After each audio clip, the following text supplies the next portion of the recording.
பரிசுத்தரும் உலக ரட்சகருமாய் இருக்கிற இயேசு கிறிஸ்துவின் நாமத்தினாலே இந்த பதிவை பார்க்கிற உங்கள் ஒவ்வொருவரையும் வாழ்த்துகிறேன், வரவேற்கிறேன். அதாவது ஒரு மாசமா வீடியோ போட முடியாம போச்சு. ஆனா அதுக்குள்ள இந்த உலகத்துல என்னென்னமோ நடந்துருச்சு. அதை கேட்கறதுக்கே பிரமிப்பா இருக்கு, அதிசயமா இருக்கு, ஆச்சரியமா இருக்கு. இப்படி இருக்கும் பொழுது நாமெல்லாம் எத்தனையோ விதமான போதனைகளை கேட்டிருக்கோம், புண்ணிய போதனைகளை கேட்டிருக்கோம். பாகிஸ்தானுடைய போதனை கேட்டோம், ஆப்கானிஸ்தானுடைய போதனைகளை கேட்டோம், எகிப்தினுடைய போதனைகள் கேட்டோம், சிரியா, ஈராக்கு, அப்புறம் மலேசியா அதனுடைய போதனைகள் எல்லாம் கேட்டோம். அதே போல உள்ளூர் பிஜேயிலிருந்து உலக பிஜே சாகிர் நாயக்கினுடைய போதனைகள் கூட நம்ம கேட்டோம். அதையெல்லாம் கேட்டு நமக்கு ஆச்சரியமாக போச்சு, அதிசயமாக போச்சு. அவ்வளோதான், நம்ம ஆச்சரியப்பட்டோம், அதிசயப்பட்டோம். ஆனால் இப்போ கேட்க போகிற போதனை ஒரு பயங்கரமான ஒரு போதனை. இந்த போதனையை கேட்டீங்க அப்படின்னா நீங்கள் சுருண்டு விழுந்துருவீங்க. அதனால தான் நான் இந்த என்னடா இது, இந்த வருஷத்தின் முதல் மாதத்துலேயே இந்த போதனையை கொடுக்கணுமா, இந்த போதனையை பற்றி சொல்லணுமா அப்படின்னு எனக்கு ரொம்ப சங்கடமாக போச்சு. ஏன்னு கேட்டால் இந்த போதனையை நான் கேட்டதுமே நான் சுருண்டு விழுந்துட்டேன். பிபி ஏறி சுகர்லாம் ஏறி சுருண்டு விழுந்து அப்புறம் தண்ணியெலாம் தெளித்து தான் என்னை எழுப்பி விட்டாங்க. அதனால தயவு செஞ்சு உங்களுக்கு பிபி சுகர்லாம் இருந்துச்சு அப்படின்னா தயவு செஞ்சு நீங்கள் கொஞ்சம் ஜாக்கிரதையாக பாருங்கள். ஏன்னு கேட்டால் அந்தளவுக்கு இது அதாவது மற்ற போதனைகள்லாம் நம்மளை கோவப்படுத்தும். அந்த புண்ணிய போதனைகள் நமக்கு கோவத்தை உண்டாக்கும், சிரிப்பை உண்டாக்கும், காமெடியாக இருக்கும், அவ்வளோதான். ஆனால் இந்த போதனை நம்முடைய எமோஷனையே தாக்கி நம்மளை சுருண்டு விழ வச்சிரும். அந்தளவுக்கு ஒரு கொடூரமான ஒரு போதனை தான் இந்த போதனை. இந்த போதனையை எப்படா சொல்கிறதுன்னு எனக்கும் புரியலை. அதனால் வேறு வழி இல்லை. இந்த போதனையை நான் சொல்லாமல் இருந்தேன் அப்படின்னு வச்சுக்கோங்க, இது இந்த சமுதாயத்துக்கு நான் செய்கிற மகா பெரிய துரோகம். அதனால இதை கண்டிப்பாக எத்தனையோ புண்ணிய போதனைகளெல்லாம் நம்ம சொல்லிட்டோம். இதை சொல்லாமல் இருந்தோம் அப்படின்னா இதில் எந்த ஒரு நியாயமுமே இல்லை. அதனால தயவு செஞ்சு இந்த போதனையை நீங்கள் கேட்க போகிறீங்க, மனசை திடப்படுத்திக்கிங்க, மனசை கொஞ்சம் கடினப்படுத்திக்கங்க. ஏன்னு கேட்டால் கடினப்படுத்திக்கிட்டு தான் இதை நீங்கள் கேட்கணும். இலகிய மனசுள்ளவர் தயவு செஞ்சு இதை பார்க்காதீங்க. அந்த அளவுக்கு அப்புறம் பார்த்த பிறகு சங்கடப்படாதீங்க. அதனால நீங்கள் பார்க்கும்போது பக்கத்தில் யாரையாவது வச்சுக்கிட்டு பாருங்கள். ஏன்னு கேட்டால் நீங்கள் சுருண்டு விழுந்தால் அதுக்கு கம்பெனி பொறுப்பல்ல, என்னால் ஒன்றும் செய்ய முடியாது. ஏன்னு கேட்டால் எனக்கு நடந்த சம்பவத்தை தான் நான் உங்களுக்கு சொல்கிறேன். தயவு செஞ்சு இதை பொறுமையோடு பாருங்கள். சரி, இப்போ நேராக இந்த வீடியோக்குள்ளே நம்ம போவோம். அப்படி என்னையா ஒரு அதிசயமான ஒரு போதனையை ஈரான் நாட்டில் ஒரு பிரசிடெண்ட்டு, அந்த பிரதமர் கொடுத்துருக்காப்புல. அந்த பிரதமர் என்ன கொடுத்தாரு அப்படிங்கிறத இவர் சொல்கிறாப்புல, இங்கே ஒரு வீடியோ கிளிப்பில் சொல்கிறாப்புல. அதைத்தான் நான் வீடியோ கிளிப்பை பார்த்துட்டு அதுக்கடுத்து நேராக அந்த ஈரான் நாட்டு பிரதமர், இந்த ரிப்பப்ளிக் ஆஃப் ஈரான், அவர் தான் முதல்ல ஆரம்பித்து விட்டாப்புல. அதுக்கு முன்னாடி மன்னராட்சி தான் இருந்துச்சான். அந்த மன்னராட்சிக்கு அப்புறம் இவர் இல்லை, அல்லாவின் ஆட்சி, ஷரியாவின் ஆட்சி தான் இந்த உலகத்தில் நடக்கும், அதை நான் தான் ஆரம்பித்து வைக்கணும் அப்படின்னு சொல்லி ஒரு கான்ஸ்டிடியூஷனையே ஆரம்பித்து, இஸ்லாமிக் சட்டத்தையே அவர் ஆரம்பித்து ஒரு போதனையை கொடுத்துருக்காப்புல. அந்த போதனையெல்லாம் வரவேற்று அந்த ஈரான் நாட்டு மக்கள் அவரை தூக்கி கொண்டு அவர் ஒரு மத குருவாக தான் இருந்தாப்புலைங்க. அவரை தூக்கி கொண்டு ஈரான் நாட்டு அதிபராக மாற்றி விட்டாங்க. ஏன்னு கேட்டால் அப்பேற்பட்ட போதனையை கொடுத்ததுனால அந்த நாட்டு மக்கள்லாம் அதை வரவேற்று அவரை பிரதமராகி விட்டாங்க. அப்படி இருக்கும் பொழுது அவர் என்னதான் அப்படிப்பட்ட போதனையை கொடுத்தாரு அப்படிங்கிறத நம்ம பார்க்க போகிறோம். ஆனால் அந்த போதனையை கேட்டு நான் சுருண்டு விழுந்துட்டேன். என்னால் தாங்கும் ஆவி, ஆத்மா, சரீரம் எல்லாம் அப்படியே ஸ்ட்ரக் ஆகி போய் அப்படி சுருண்டு விழுந்துட்டேன். நீங்கள் கொஞ்சம் ஜாக்கிரதையாக இருந்து இந்த விஷயத்தை தயவு செஞ்சு கேளுங்க. Is there anything in Islam that prevents you from a man marrying a 5-year-old that started precocious puberty? No, marriage can happen, you can arrange a marriage even as an infant, but that doesn't mean that sex is allowed. But could a man have a marriage to a 5-year-old consummated if she started precocious puberty? If she starts showing signs of physical maturity, then yes, that's permissible, as I stated. That's what about the principle. age 4? If there are signs 3. So this is something that becomes biologically impossible because precocious puberty, I have a study that shows it goes as early as 11 months. All right, well, that's something that the parents would not, the thing about Islamic marriage is that parents are involved at these ages. And when you look at the marriage of the Prophet, peace be upon him, to Aisha, her parents were involved. முதல்ல இருந்து இவர் என்ன சொல்றாருன்னு கேட்போம். ஐயா சொல்லுங்க. Is there anything in Islam that prevents you from a man marrying a 5-year-old that started precocious puberty? அதிசயமான ஒரு கேள்வியை கேட்குறாப்புல. அதாவது இஸ்லாத்தில் எந்த விஷயம் ஒரு பெண்ணு பூ பெய்தறதுக்கு முன்னாடி கல்யாணம் பண்ணி வைக்கிறதுல, இஸ்லாத்தில் ஒரு ஆளுக்கு ஒரு 55-60 வயசு கிழவனுக்கு கல்யாணம் பண்ணி வைக்கிறதுல எது தடையாக இருக்குது அப்படின்னு கேட்குறாப்புல. இதை கேட்ட உடனே அவர் கொந்தளிச்சு போயிட்டாப்புல. என்னங்க இப்படிப்பட்ட கேள்வி கேட்குறீங்க அப்படின்னு சொல்லிட்டு ஒரு அதிசயமான ஒரு பதிலை சொல்கிறாப்புல. என்ன பதிலை சொல்கிறாப்புலன்னு கேட்போம். ஐயா சொல்லுங்க. Marriage can happen, you can arrange a marriage even as an infant. அப்படி போடு. அதாவது நீங்கள் வந்து நாங்கள் இஸ்லாத்தில் வந்து மேரேஜ் எல்லாம் அரேஞ்ச் பண்ணுவோம். எங்கே யாருக்கு? குழந்தைக்கு, பால் குடிக்கிற குழந்தைக்கு, அதான் கை குழந்தைக்கு கூட நாங்கள் வந்து மேரேஜை வந்து அரேஞ்ச் பண்ணுவோங்க. நீங்கள் என்னங்க வந்து தடையாக இருக்கான்னு கேட்குறீங்க அப்படின்னு கேட்குறாப்புல. அதிசயமான மனுஷன் இவர். கேட்குறாப்புல வயசான ஆள் குழந்தைகளை கல்யாணம் பண்ணிக்கிறதுல என்னையா உங்கள் இஸ்லாத்தில் என்னென்ன தடைகள் இருக்குது அதை சொல்லுங்கள். சமுதாயத்தில் ஏதாவது தடை இருக்கா? சயின்டிஃபிக்கலாக ஏதாவது தடை இருக்கா? அப்போ ஏதாவது இமாம்கள் தடை செய்கிறாங்களா? இல்லை குரான்லையோ அல்லாவோ இது தடை செஞ்சுருக்காங்களா? என்ன தடை அப்படின்னு கேட்குறாப்புல. குழந்தைகளை கல்யாணம் பண்ணிக்கிறதுல என்ன தடை அப்படின்னு. 5 வயசு குழந்தைய கல்யாணம் பண்ணிக்கிறதுல. அப்போ இவர் என்னையா நீ வந்து 5 வயசு குழந்தைய கல்யாணம் பண்ணிக்கிறத பற்றி கேட்குற? நாங்கள்லாம் வந்து மேரேஜ்லாம் அரேஞ்ச் பண்ணுவோம். கை குழந்தைக்கே மேரேஜ் அரேஞ்ச் பண்ணுவோம்யா. அதாவது பால் குடிக்கிற கை குழந்தைக்கே மேரேஜ் அரேஞ்ச் பண்ணுவோம்யா. 55 வயசு 60 வயசு கிழவனுக்கெல்லாம் நாங்கள் கல்யாணம் பண்ணி கொடுப்போம்யா. எங்களுக்கு எந்த தடையும் கிடையாது. ஆனால் ஒரு விஷயம் என்ன அப்படின்னா சொல்லுங்க. அதுதான் விஷயம். அதாவது செக்ஸு பண்ண மாட்டோம். எப்படி அந்த கிணத்துக்குள்ளே வாளி போகிற மாதிரி அந்த கொலிரியம் ஸ்டிக்கு அந்த கண்டெய்னருக்குள்ளே போய் கரெக்டாக ஃபிட் ஆகிற மாதிரியான அந்த மாதிரியான பாலுறவு நாங்கள் வச்சுக்கிற மாட்டோம். ஆனால் வேறு விஷயமா இவங்க வந்து எப்படிப்பட்ட கேவலமான ஜென்மங்கள் மட்டும் கொஞ்சம் யோசிச்சு பாருங்கள். கை குழந்தைய மனைவின்னு சொல்கிறாங்க இவங்க. அதுவும் யாருக்கு? 55-60 வயசு கிழவனுக்கு கல்யாணம் பண்ணி வச்சு இது யாருங்க? இது கை குழந்தைங்க. இவர் வந்து தாத்தாங்க. இவருக்கு என்னங்க சொல்கிறீங்க? இவர் தாங்க இந்த குழந்தை தாங்க இவருடைய மனைவி. அப்படி எத்தனாவது மனைவிங்க? இது 15 16வது மனைவி இருக்குன்னு நினைக்கிறீங்க அப்படிங்கிறாங்க. ஏன்னு கேட்டால் குழந்தைய வந்து இவங்க மனைவின்னு சொல்கிறாங்க 65-70 வயசு கிழவங்களுக்கு. ஏன்னு கேட்டால் இவன் ஓப்பனாக சொல்கிறான், எங்கள் மதத்தில் அப்படிலாம் கிடையாதுங்க, நாங்கள் வந்து இன்ஃபான்ட்டு குழந்தைகளையே நான் வந்து மேரேஜ் அரேஞ்ச் பண்ணுவோங்க அப்படின்ட்டு. ஆனால் நாங்கள் வந்து அந்த பாலுறவு வச்சுக்கிற மாட்டோமுங்க. ஆனால் வேறு விஷயங்கள் செய்வாங்களாம் இவங்க. அதைத்தான் என்ன ஏது அப்படிங்கிறத டீட்டெயிலாக ஈரான் நாட்டு ஒரு அதிபர் போதனை கொடுக்குறாப்புல. அதை நம்ம கேட்க போகிறோம். இதுக்கு வந்து இவர் ஒரு உதாரணம் சொல்கிறாப்புல. அவருடைய கண்மணி நாயகத்தை ஒரு உதாரணம் சொல்கிறாப்புல. சரி, அது கடந்துட்டு போகுது. அது நமக்கு தெரியாததா என்ன? சரி, இப்போ நம்ம அந்த ஈரான் நாட்டு அதிபர் என்ன போதனை கொடுத்துருக்காப்புல, இதுக்கு எப்படி ஒத்து போகுது அப்படிங்கிறத நல்லா பாருங்க. அதாவது கை குழந்தைய கல்யாணம் பண்ணி கொடுப்பாங்களாம், ஆனால் செக்ஸு வச்சுக்கிற மாட்டாங்களாம். ஆனால் செக்ஸு வச்சுக்கிறாம வேறு என்னடா செய்வீங்க? எதுக்குடா அதை கல்யாணம் பண்ணீங்க அப்படின்னு கேட்டால் அதுக்கு ஒரு அதிசயமான ஒரு சொல்யூஷனை கொடுக்குறாங்க. அதனால தான் எங்கள் இஸ்லாம் தான் எங்கள் எல்லா விஷயத்துக்கும் சொல்யூஷன் அப்படின்னு அந்த ஈரான் நாட்டு அதிபர் இந்த சொல்யூஷனை கொடுத்துருக்குறாப்புல. அதை நம்ம பார்க்க போகிறோம். இப்போ நல்லா கவனிங்க, எல்லோரும் நல்லா கவனிங்க, மனசை திடப்படுத்திக்கங்க. அதாவது இந்த விஷயத்த ரொம்ப வருஷத்துக்கு முன்னாடியே நான் கேட்டேன். யார்? இந்த ஆஸ்திரேலியா இமாம் ஒருத்தர் வந்து இந்த விஷயத்த சொல்லியிருந்தாப்புல. அப்போ ஈராக்கில் இருந்த ஒரு நூலகத்தில் இவர் போய் அந்த விஷயத்த படித்ததா அவர் சொல்கிறாப்புல. அதை ஈராக் நாட்டுக்காரன் அப்படியே அதை கடைபிடிக்கிறான் அப்படின்னு சொல்லியிருந்தாப்புல. அந்த நேரத்தில் வீடியோ போடுகிற மாதிரியான ரீசோர்ஸ் எல்லாம் என்கிட்ட இல்லை. அதனால சார் அதை பெரிய விஷயமா நினைக்கல. ஆனால் இப்போ இந்த அப்போஸ்டேட் ப்ராப்பர்ட்டின்னு சொல்கிறவர் டேவிட் வுட்டுக்கு இந்த விஷயத்தை இவர் வந்து ஷேர் பண்ணியிருந்தாப்புல சோசியல் மீடியாவில். அப்போ ஈரான் நாட்டு அதிபருடைய போதனையை ஷேர் பண்ணியிருந்தாப்புல. அப்போ எனக்கு அதுக்கப்புறம் தான் அது ஞாபகம் வந்துச்சு. அதனால இந்த போதனையை கண்டிப்பாக இந்த சமுதாயம் அறிந்து கொள்ளணும், தெரிந்து கொள்ளணும். அப்போ தான் இவங்க எவ்வளவு கொடூரமான ஜென்மங்கள் அப்படிங்கிறது இந்த உலகத்துக்கு தெரிய வரும். சரி, அதான் இந்த புஸ்தகத்துக்கு பேர் தஹ்ரீர் அல் வசீலா அப்படிங்கிற இது பேர். இதை தஹ்ரீர் அல் வசீலே அப்படின்லாம் இது ப்ரொனவுன்சேஷன்லாம் பண்ணுறாங்களாம். இந்த புஸ்தகத்தை சாயித் அலி ரெசாக் நகாவி அப்படிங்கிறவர் ட்ரான்ஸ்லேட் பண்ணியிருக்காப்புல இங்கிலீஷில், அரபி மொழியிலேருந்து. இது வால்யூம் 3. அடே அப்பா, வால்யூம் 3வது வால்யூம். அந்தளவுக்கு ஒவ்வொரு வால்யூமும் ஏகப்பட்ட 5000 பேஜ் 10,000 பேஜெலாம் இருக்கும் போல இருக்குது. அதில் வால்யூம் 3, அந்த வால்யூம் 3ல் 229வது பக்கம். அந்த 229வது பக்கத்தில் இந்த விஷயம் எழுதப்பட்டிருக்கு, சொல்லப்பட்டிருக்கு. யாருக்கு? ஈரான் நாட்டு மக்களுக்கு அந்த நாட்டு போதனை இது.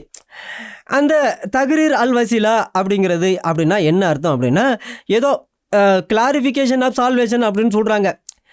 ஏதோ ரட்சிப்பை குறித்து, பிரச்சனைகளை சால்வ் பண்ணுறதை குறிச்சியான ஒரு விஷயம்.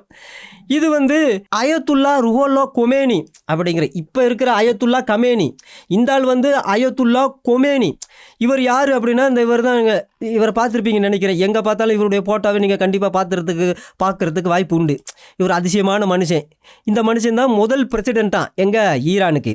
அப்போ இந்த கொமேனி இவர் வந்து லீகலாக ரூல் பண்ணுறாப்புல.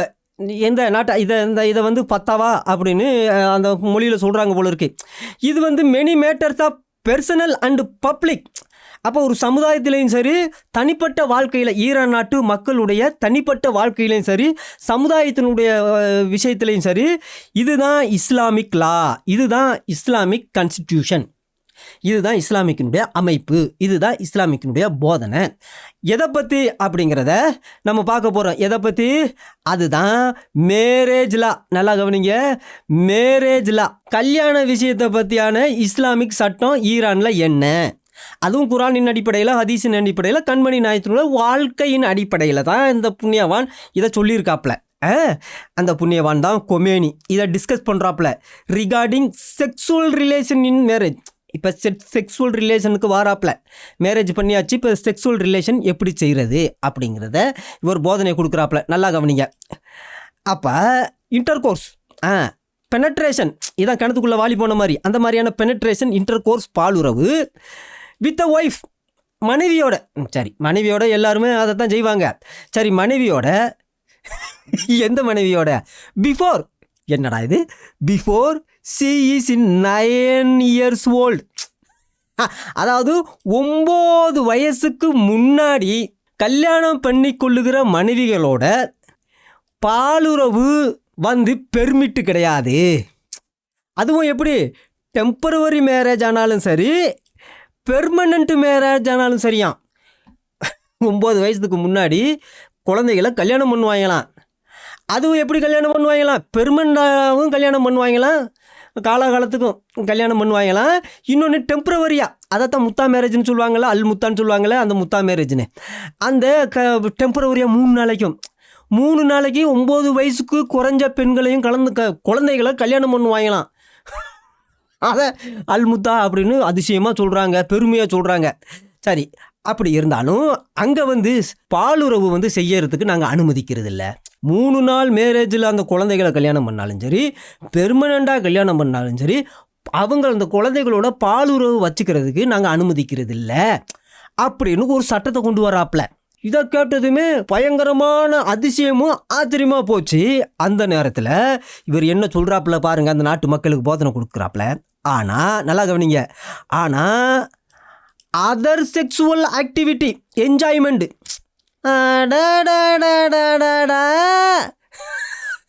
குழந்தைகளை கல்யாணம் பண்ணுவாங்களாம், குழந்தைகளை பெர்மனண்டாகவும் கல்யாணம் பண்ணுவாங்களாம், டெம்பரவரியாக 3 நாளைக்கும் கல்யாணம் பண்ணுவாங்களாம். கல்யாணம் பண்ணிவிட்டு ஆனால் வந்து பாலுறவுலாம் செய்ய மாட்டோம், ஆனால் வேறு செக்ஸுவல் என்ஜாய்மெண்ட் செய்வோம் அந்த குழந்தைகளை அப்படிங்கிறாங்க. 9 வயசுக்கு முன்னாடி கல்யாணம் பண்ணால் எந்த குழந்தைகளையும் 9 வயசுக்கு அப்புறம் தான் அந்த குழந்தைகளோட பாலுறவு வச்சுக்கணும். 55 வயசு கலவனாக இருந்தாலும் சரி, 70 வயசு கலவனாக இருந்தாலும் சரி, அந்த குழந்தைகளை எவன் கல்யாணம் பண்ணுறானோ அவெல்லாம் 9 வயசுக்கு அப்புறம் தான் பாலுறவு அந்த குழந்தைகளோட வச்சுக்கணுமா. ஆனால் 9 வயசுக்கு முன்னாடி பாலுறவு அனுமதி கிடையாது. ஆனால் அதர் செக்ஸுவல் என்ஜாய்மெண்ட் அனுமதி. அது எது மாதிரி சொல்கிறாப்புல, எது மாதிரி அப்படின்னா லஸ்ஸிவியஸ் டச்சிங்கா.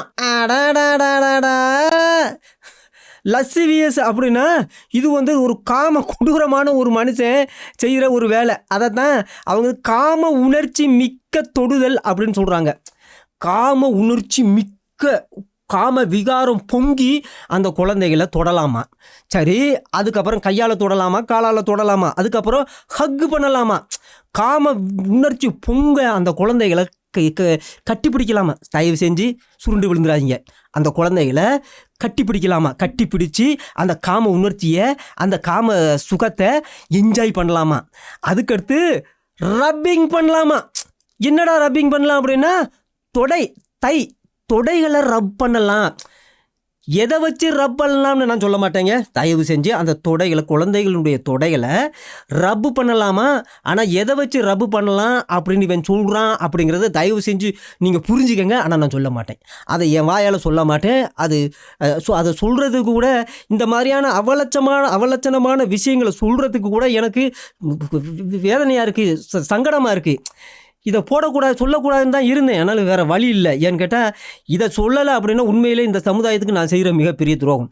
ஈரான் நாட்டுக்காரன் அல்லாவின் பெயரால் கண்மணி நாயகத்தினுடைய வாழ்க்கையின் அந்த அடிப்படையில், வரலாற்றின் அடிப்படையில், குரானின் அடிப்படையில், அந்த ஹதீஸின் அடிப்படையில் ஈரான் நாட்டு மக்களுக்கு அந்த சரியா சட்டத்தின் கீழே மேரேஜ் கான்ட்ராக்ட், குழந்தைகள் 9 வயசுக்கு கீழே உள்ள குழந்தைகளை கல்யாணம் பண்ணுனா எப்படி செக்ஸுவல் என்ஜாய்மெண்ட் அனுபவிக்கலாம் அப்படிங்கிறத சொல்கிறான் இந்த புண்ணியவான், இந்த ஆயத்துல்லா புண்ணியவான். இதுவே ஒரு பயங்கரமான மதகுரு. இப்போ அந்த 1970-79 அப்போ தான் இந்த இருங்க இவன் இந்த தொடைகளை ரப் பண்ணலாமா, எதை வச்சுன்னு கொஞ்சம் யோசிச்சு பார்த்துக்கறங்க. அந்த கேல்ட்டு பயிலுக எதை வச்சு ரப் பண்ணுவாங்க, அப்படி தொடையின் இடையில வந்து இவங்க ரப் பண்ணுவாங்களாம். ரப் பண்ணி அது வந்து அலவுடா.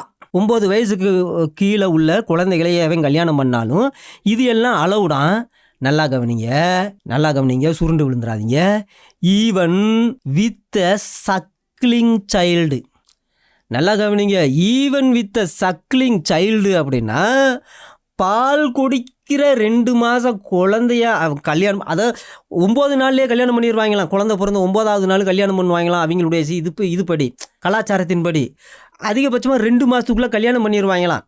போட்டி போட்டு கல்யாணம் பண்ணுவாங்களாம் பெண் குழந்தை பிறந்துச்சு அப்படின்னா. அதுக்குன்னே கல்ட்டு பயில்கள்லாம் வெப்சைட்டே வச்சுருக்காங்களாம். நம்ம ஊரில் எப்படி மேட்ரிமோனி இருக்குது பார்த்தீங்களா, அந்த மாதிரி அவங்க ஒரு மேட்ரிமோனி வச்சுருக்கிறாங்களாம்.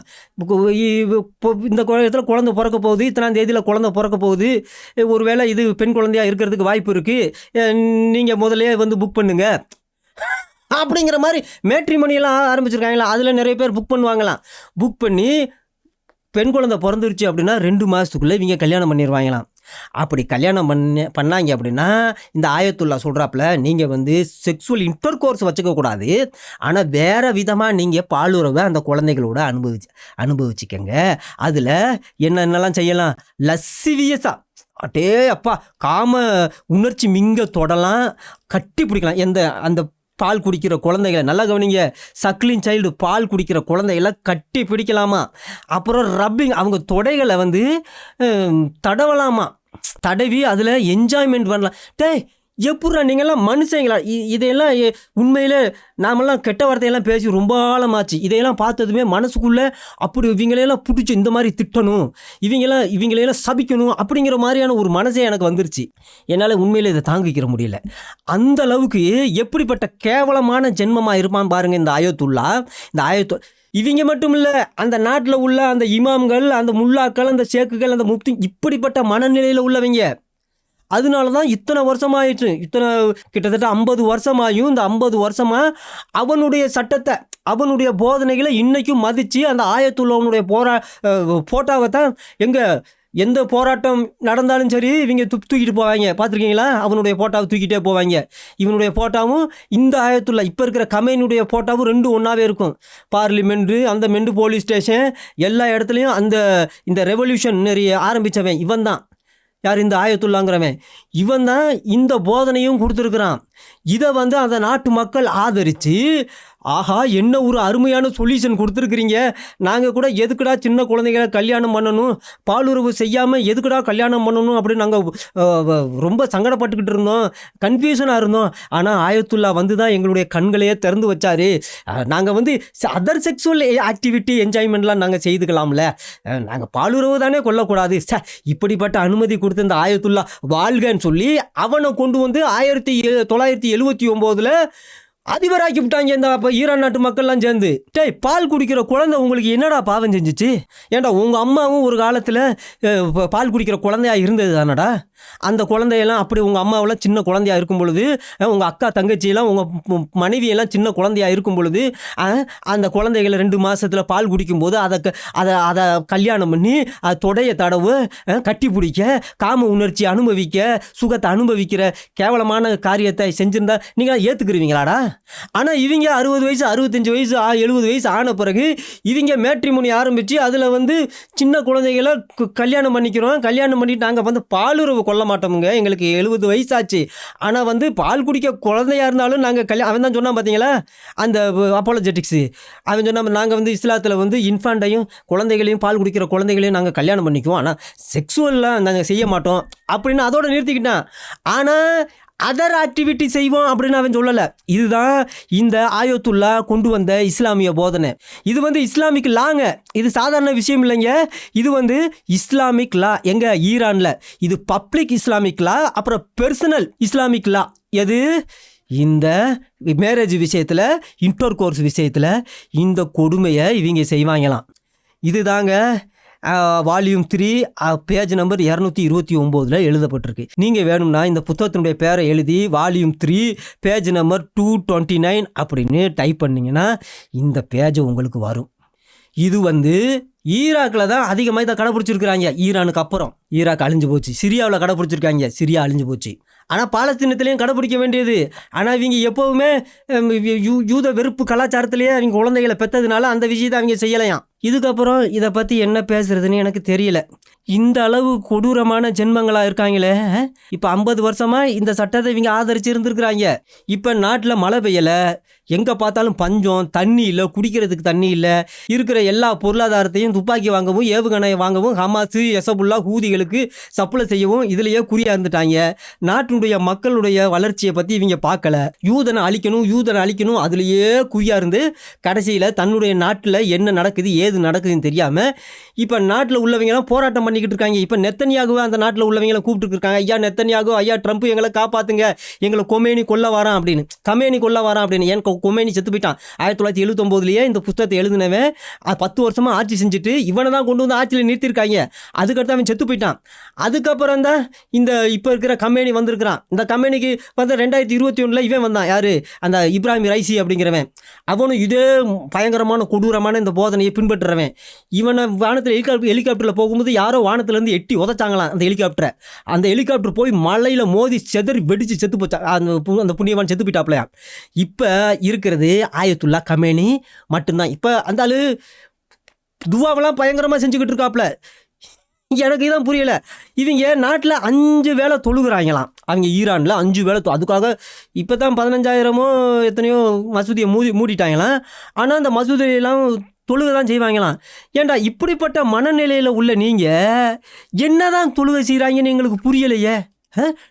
குழந்தைகளை டெம்பரவரி மேரேஜ் பண்ணிக்கிறவாங்களாம், பெர்மனெண்ட் மேரேஜ் பண்ணிக்கிறவாங்களாம். இதில் பெருமை வேறு என்ன அப்படின்னா, நாங்கள் இன்னும் இன்ட்ரோ கோர்ஸ் எல்லாம் செய்கிறதில்ல, செக்ஸ் இஸ் நாட் அலௌடு சொன்னான் பார்த்தீங்களாவே.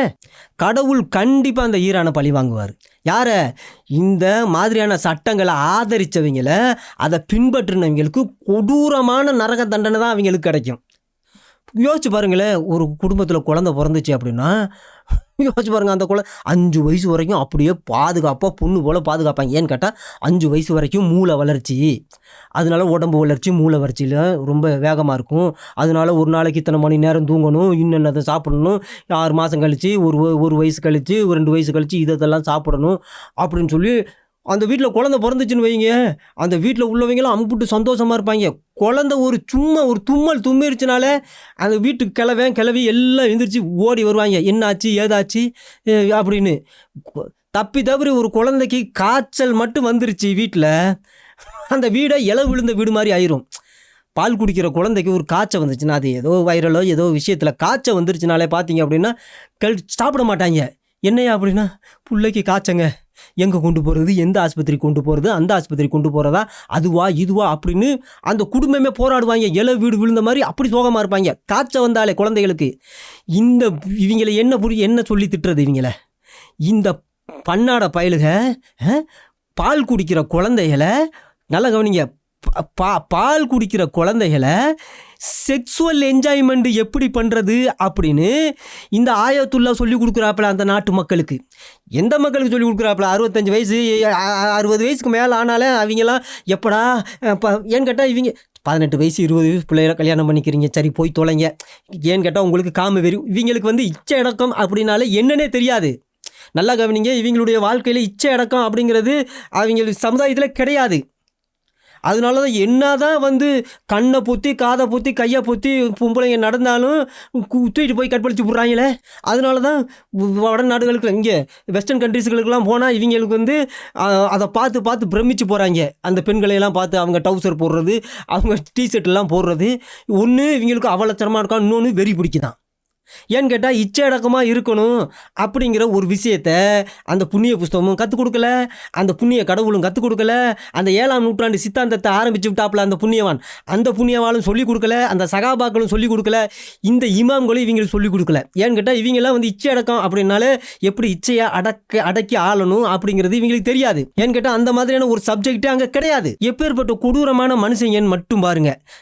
அதான் இந்த ருஹுல்லா கொமேனி எப்போ ஈரானியன் ஷியா இஸ்லாமிக் கிளரிக்கு, சாதாரண விஷயம் இல்லை, கிளரிக்குங்க இவர். 1979 இவர் Iranian revolution and become a supreme leader of Iran establish பண்ணாப்லையா. எதை எஸ்டாப்ளிஷ் பண்ணாப்லைன்னா Islamic republic based on his religious political ideology. இவனுடைய ஐடியாலஜியில் அதை நிறுவி இருக்கிறானே அந்த நாட்டை. அதுக்கப்புறம் இவன் தான் ஆண்டிருக்கிறான். இப்போ 50 வருஷமாக அவனுடைய அந்த ஐடியாலஜின் படி தான் இன்னமும் நாட்டை ஆண்டுக்கிட்டு இருக்காங்க. நல்லா கவனிங்க. அப்போ தான் இந்த ஆர்டிஃபிஷியல் இன்டெலிஜென்ட்டை, இந்த ரோபோட்கிட்ட நான் ஒரு கேள்வியை கேட்டேன். அதாவது நீ ரோபோட்டாக இருக்கியே, உனக்கு வந்து அன்பு, உனக்கு வந்து உணர்ச்சிகள்லாம் கிடையாதுன்னு சொல்கிறாங்களே. அப்படி இருக்கும் பொழுது இந்த குழந்தைகளை இந்த காம விகாரமாக தொடுறது சரின்னு நீ நினைக்கிறியா அப்படின்னு இந்த ரோபோட்டுக்கிட்ட நான் ஒரு கேள்வி கேட்டேன். அப்போ அந்த ரோபோட்டு சொல்லுது பாருங்க, இப்படிப்பட்ட கேவலமான டச்சிங்கு இது வந்து எந்த விதத்திலையுமே தவறு, இது வந்து அபியூசிவ், இது வந்து மோரலி இது ஏற்றுக்கொள்ளப்படக்கூடாதது அப்படின்னு சொல்லிட்டு இந்த போதனையை இந்த ரோபோட்டே கண்டிச்சிட்டு ஒரு விஷயத்த சொல்லுது. அது என்ன அப்படின்னா, இது சொல்லுது பாருங்க, லெட் மீ சே திஸ். பயப்படாமல், அந்த புண்ணியவான்களுக்கு இது கூட பயப்பட மாட்டேங்குது. நான் பயப்படாமல் நான் சொல்கிறேன், தயவு செஞ்சு கேளு அப்படின்னு.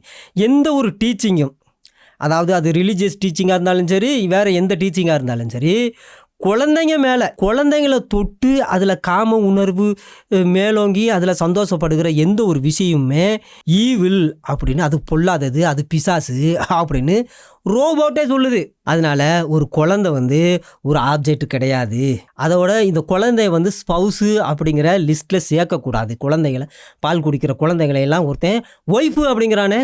ஈரான் நாட்டில், அதை ஈராக்கில், சிரியாவில் அதை வந்து பால் குடிக்கிற குழந்தைகளை இவங்க இது என்னுடைய ஒய்ஃபு அப்படின்னு சொல்கிறாங்க அந்த கல்ட்டு பயிலுங்க. இது ஸ்பவுஸு கிடையாது. இதையெல்லாம் வந்து ஆர்கியூமெண்ட்லாம் பண்ணக்கூடாதான். இதை வச்செல்லாம் ஆர்கியூமெண்ட் பண்ணுறதே கேவலமான ஒரு விஷயம். இதையெல்லாம் டிபேட் பண்ணுறது கூட இது கேவலமான விஷயம். அந்த குழந்தைகளுடைய வாழ்க்கையை நம்ம பாதுகாக்கணும் அப்படின்னு சொல்லிட்டு எந்த ஒரு புத்தகமாக, எந்த ஒரு புண்ணிய புத்தகமாக இருந்தாலும் சரி, அவன் இமாமாக இருந்தாலும் சரி, முக்தியாக இருந்தாலும் சரி, முல்லாவாக இருந்தாலும் சரி, அது வந்து எந்த ஒரு கலாச்சாரமாக இருந்தாலும் சரி, அது வந்து மனசாட்சியை தீட்டுப்படுத்தக்கூடாது. மனசாட்சியா பாருங்க, ரோபோட்டு மனசாட்சியை பற்றி பேசுது. ஆனால் மனசாட்சி உள்ள கேவலமான ஜென்மங்கள் குழந்தைங்க மேலே காம உரி பிடிச்சவங்களா இருக்காங்களே. அப்பாவியான குழந்தைகளை எப்படி அந்த குழந்தைகளுக்கு தெரியுமா அது வந்து நான் வந்து 70 வயசு கல்ட்டு பயிலுக்கு மனைவி அப்படின்னு? பால் குடிக்கிற குழந்தைகளுக்கு இப்படிப்பட்ட கேவலமான மனநிலைமையில் உள்ளவங்க என்னைக்காவது அவங்க வாழ்க்கை நல்லா இருக்குமா? அவங்க நாடு நல்லா இருக்குமா? அவங்க எதிர்காலம் நல்லா இருக்குமா? அவங்க கலாச்சாரம் நல்லா இருக்குமா? ஆனால் தமிழ்நாட்டில் நிறைய யூடியூபர்கள்லாம் இருக்கிறாங்க. என்ன சொல்கிறாங்க அப்படின்னா, ஏய் ஈரானை தொட்ட நீ கெட்டடா, இஸ்ரேல் வந்து ஈரானை தொட்டுச்சு, அமெரிக்காக்காரன் ஈரானை தொட்டான், அவ்வளோதான் முடிஞ்சிருச்சு அப்படிங்கிறாங்க யூடியூப்பில் உள்ளவங்கலாம். இன்னும் புண்ணியவான்கள் நிறைய பேர், எங்கள் அல்லாஹ் பொறுத்து பார்ப்பாடுறா, ஈரான் மேலே கையை வச்சா அமெரிக்காக்காரன் தொலைஞ்சான்டா அப்படின்னு இருக்கா. டேய் உங்களையெல்லாம் என்னன்னு சொல்லி திட்டுறதுன்னே எனக்கு புரியலடா. பாருங்கடா எப்படிப்பட்ட கேவலமான கலாச்சாரத்தை, போதனையை உங்கள் ஈரானில் உள்ள அந்த புண்ணியவான்கள், அந்த இமாம்கள், அந்த முல்லாக்கள் வச்சுருக்காங்க அப்படின்னு. இன்னும் நிறைய பேர் என்ன சொல்கிறாங்க அப்படின்னா, மகதிங்கிற ஒருத்தர் வருவாராம். அது யார்? கொமேனியத்தான் மகதியாக வருவார் அப்படி நம்பிக்கிட்டு இருக்காங்க. எங்கள் ஈரான் அதிபர் கொமேனி வந்து மகதியாக வருவார்ரா, வந்து அதுக்கப்புறம் யூதர்களையெல்லாம் அழிப்பாடுறா அப்படின்னு இன்னும் நம்பிக்கிட்டு இருக்காங்க. இன்னும் எல்லா இடத்துலையும் போதிச்சுக்கிட்டு இருக்காங்க. எப்பேற்பட்ட மனசு உள்ளவங்களா இருப்பாங்கன்னு மட்டும் கொஞ்சம் யோசிச்சு பாருங்க. இதுக்கெல்லாம் ரோபோட் சொல்லுது. இதுக்கெல்லாம் நாம் எதிர்த்து நிற்கணும். இந்த மாதிரியான தீங்கு செய்கிற, நல்லா கவனிங்க, இந்த மாதிரியான தீங்கு செய்கிற, குழந்தைகளுக்கு தீங்கு செய்கிற இந்த மாதிரியான டீச்சிங்கை நம்ம எல்லாம் ரிஜெக்ட் பண்ணணும். இதை பப்ளிக்காகவும் ரிஜெக்ட் பண்ணணும், இதை தனிப்பட்ட விதத்துலையும் ரிஜெக்ட் பண்ணணும். இதை காம்ப்ரமைஸ் பண்ணிடவே கூடாது.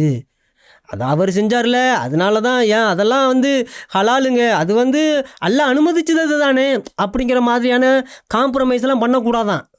எது ரோபோட்டு சொல்லுது. இந்த ரோபோட் சொன்ன விஷயம் பயங்கரவாதிகளுக்கு தெரிஞ்சுன்னா கழுத்தறுப்போம், நாங்கள் கொல்லுவோம், அல்லாஹ் உன்னை சவிப்பான்டா, லக்கணத்தில் போடுவான்டான்னு சவிப்பாங்க. கேவலம் கட்டவங்க. நல்லா கவனிங்க, இந்த லீகல் மினிமம் ஏஜஸ் அப்படிங்கிற 13 வயசு 15 வயசு இதெல்லாம் இப்போதைக்கு இருக்குது. ஆனாலும் இந்த குழந்தைகளை, பால் குடிக்கிற குழந்தைகளை கல்யாணம் பண்ணுங்கிறது கன்சென்ட்டோட, எது பேரண்ட்ஸோட கன்சென்ட் வேணுமா, இல்லை அப்படின்னா நாங்கள் அனுமதிக்க மாட்டோமா. அந்த இஸ்லாமிக் லாவில் குழந்தைகளை கல்யாணம் பண்ணணும்னா அவங்கள பெற்றவங்களுடைய கன்சென்ட் வேணும், அனுமதி வேணும். அந்த அனுமதியோடு இருந்தால் நீங்கள் கல்யாணம் பண்ணிக்கங்க அப்படின்னு சொல்கிறாங்க. இப்போவும் ஈரானில் இது நடந்துக்கிட்டு தான் இருக்கான். அந்த நாட்டில் பெண்களுக்கு 13 வயசா, பையங்க 15 வயசில் கல்யாணம் பண்ணிக்கலாமா. ஆனால் குழந்தைங்க மேரேஜ் இப்போவும் நடைமுறையில் இருக்குது அப்படின்னு சொல்லுது. அந்த நேரத்தில் மனசாட்சி உள்ள இஸ்லாமியர்கள்லாம் இருந்திருக்காங்க, எதிர்த்துருக்குறாங்க. என்னையா இப்படிப்பட்ட கேவலமாக, இதுக்கு உங்களுக்கு கேவலமாக தெரிலையா அப்படின்னு கேட்டிருக்காங்க.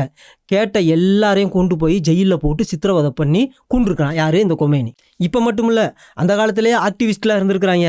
அது மனசாட்சி உள்ளவங்க, காமன் சென்ஸாக சிந்திச்சு பார்க்குறவங்க, இது சரியா இது தப்பா அப்படின்னு. அந்த காமன் சென்ஸாக சிந்திச்சு பார்க்குற அந்த ஆக்டிவிஸ்ட்லாம் கொண்டிருக்கிறாங்க. எங்கே? ஜெயிலில் போட்டு சித்திரவதை பண்ணி கொண்டிருக்காங்க. எதுக்கு? இவங்களை பொறுத்த வரைக்கும் இந்த கொமேனி கொண்டு வந்த இந்த சட்டம் தான் இது சரி. நாங்கள் என்ன சும்மாவா செய்கிறோம்? எங்கள் தலைவரும் அதைத்தானே செஞ்சுருக்காப்புல, அவர் செஞ்சதை தானே நாங்கள் செய்கிறோம். அது 9 வயசுக்கு அப்புறம் தானே நாங்கள் கிணத்துக்குள்ளே வாலி போன மாதிரி நாங்கள் இன்டர் கோர்ஸ் பண்ணுறோம். அதுக்கு முன்னாடி நாங்கள் தொடையத்தானே தடவுறோம். இது தப்பா? அப்படி செக்ஸுவலாக என்ஜாய் பண்ணுறது இது தப்பா? இது பாவமா? ஏன் 6 வயசில் ஒரு குழந்தைய கல்யாணம் பண்ணாப்லையா அவர் இதை செய்யலையா அப்படின்னு 7ஆம் நூற்றாண்டுக்கு போகிறாங்க. அதனால வெஸ்டர்ன் கலாச்சாரமே இவங்களுக்கு பிடிக்காதான். ஆனால் இவங்க ஒரு கேவலமான ஒரு கலாச்சாரத்தை இப்போவும் நடைமுறையில் இருக்கான். எங்கே? ஈரானில். சிரியா அழிஞ்சு போச்சு, ஈராக் அழிஞ்சு போச்சு.